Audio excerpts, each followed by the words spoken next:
Hello everyone, আমি মাম্পি আর প্রজান ভ্রমণের আরেকটি নতুন ভিডিওতে তোমাদেরকে স্বাগত জানাই। তো মোটামুটি সবাই জানো আমরা পুনেতে থাকি, আর এখানে থাকার ছোট ছোট অভিজ্ঞতা তোমাদের সঙ্গে শেয়ার করি। তো আজ শনিবার, এখন প্রায় বিকেল 5টা মতো বাজে, আর আমরা একটু বেরিয়েছি। আর এই পাশে দেখো সানসেট হচ্ছে, শেষ বিকেলের সূর্য, কি দারুণ লাগছে। তো আমরা যাচ্ছি এখানেই ওয়াগলিতেই। আজকে আমরা যাচ্ছি ওয়াগলির ইরানি ক্যাফেতে।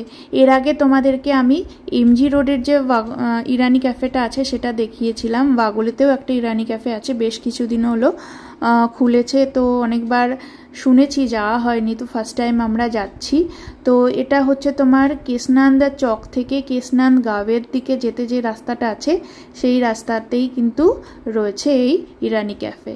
তো এই যে আমরা চলে এসেছি ইরানি ক্যাফের সামনেটা কিন্তু বেশ বড় এরিয়া, বেশ বড় পার্কিং। এমজি রোডের ইরানি ক্যাফেতে যেরকম একদম রোডের উপরে একদম পার্কিংয়ের জায়গা নেই, এখানে বেশ বড় পার্কিং, আর ক্যাফেটাও বেশ সুন্দর। চলো এবার ভিতরের দিকে যাওয়া যাক। ভিতরের দিকে গিয়ে দেখা যাক এর ভিতরে কেমন ব্যবস্থা।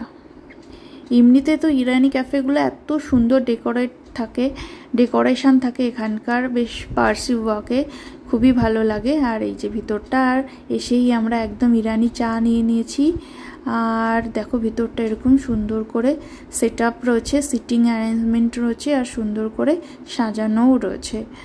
আর এই দিকটা দেখো সুন্দর ঝাই লাইটগুলোও কি অপূর্ব দেখতে লাগছে। আর চায়ের সাথে আমরা নিয়ে নিয়েছি এখানকার স্পেশাল বান মাস্কা, যেটাতে কিন্তু ভরপুর বাটার দেয়া থাকে।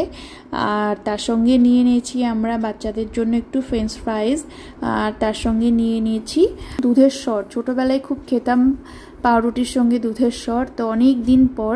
তো এখানকার জায়গাটা কিন্তু খুব ভালো লাগলো।